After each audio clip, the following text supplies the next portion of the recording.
Anisan'ny kitrifara amin'ny fampandrosoana ny Madagasikara ny fiompiana ary manana andraikitra lehibe amin'izany ny dokotera mpitsabo biby. Nampitombo ny traikefan'izy ireo ny ministera ny fambolena sy ny fiompiana tamin'ny alalan'ny DSV tamin'ny fampiofanana izay notontosaina tao Antsirabe, faritra Vakinankaratra ny 7 septambra hatramin'ny 2 oktobra 2024. Adrikasa izay novatsiany ny vondrona Eoropeanina voly tamin'ny alalan'ny FAO na tetikasa Stosar izay tafiditra ao anatin'ny fanatanterahana ny politika mpamokarana ny SADC.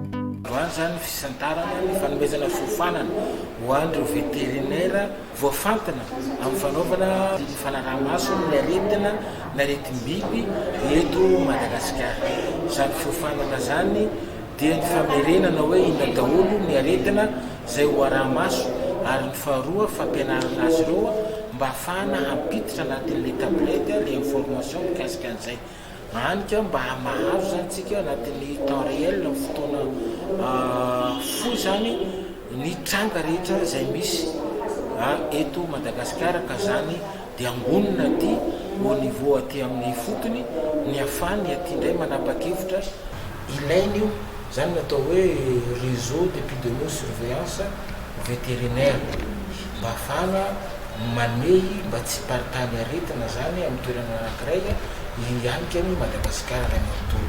Io fitiliana aretina io hatao eto atoerana ary raha miasa koa zany reo amin'ireo nosy manodidina raha tsy laza zany au niveau de la CEI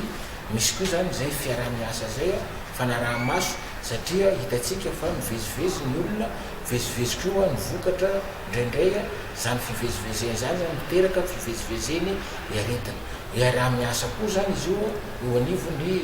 SADC ny sous-région koa zany ato misy zany fiaraha-miasa zany satria misy fifanakalozana ara-barotra ataotsika miaraka amin'ireo firenena manodidina atsika zany mahatonga le hoe misy fifanaraha-maso iarahana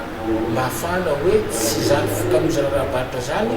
varavarana misokatra ho an'ny fampidirana aretina amin'ny firenena zay ho anatiny vondro. Aretina zany dia matahotra ny olona lasa tsy manjifa ny ireny vokatry ny fiompiana ireny. Ka amin'izao fotoana izao tsika dia efa miomana amin'izany ary tsisy zany hoe hiteny misy azy tsy niarina ireo fa ireo veterinera ireo no anome ny zavatra marina ahafahany fanjakana ty fobe mandray ny anjara andraiky mitalifa azy. Ny fanaraha-maso ny fahasalaman'ny biby amin'ny alalan'ny fampiasana tablety izay nomeny tetikasa rindry tetikasa eo ambany fiahin'ny ministera ny fambolena sy ny fiompiana no niompana ny fampiofanana ireo dokotera mpitsabo biby ireo. Amin'izao fotoana izao misy ny fampiasana ny teknôlôjia vaovao dia amin'ny alalan'ny fampiasana ny hoe ODK Collect vozanio à partir an'io application io zany ny veterinera tsirairay dia afaka tonga dia raha misy suspicion na aretina any aminy tonga dia temps réel izy mahafantatra izay aty amin'ny direction de service vétérinaire aty au niveau central ahafahana mandray ny riposte izay mifanandrify amin'ny aretina. Zany hoe izao fotoana izao ny mety Madagasikara dia efa manana an'ilay hoe réseau mature na hoe Madagascar Animal Disease Surveillance dia io zavatra io zany à partir an'ity hoe fahazahoana ty tablety dia lasa ho lasa national na io zavatra io izay isaorana manokana an'ireo partenaire technique financier izay angadina nanana sy vinahitana na ny fahazahoana an'ilay tableta na ny fampiofanana ireo veterinera sanitaire eran'ny Madagasikara. Miisa 720 ireo dokotera mpitsabo biby avy amin'ny faritra Vakinankaratra, Itasy, Menabe, Analamanga, Bongolava ary Melaka no nisitraka ny tablety efa misy ny application ODK Collect et Vozano izay entina manatsara ny fomba fiasany any amin'ny faritra misy azy avy. Ilaina izy satria ny teknôlôjia amin'izao fotoana dia efa lasa lavitra ary ny 100% ny aretina ho an'ny olombelona dia avy amin'ny biby. Izay dia ilaina le fampitana le vaovao faran'izay aingana avy aty amin'ny fotony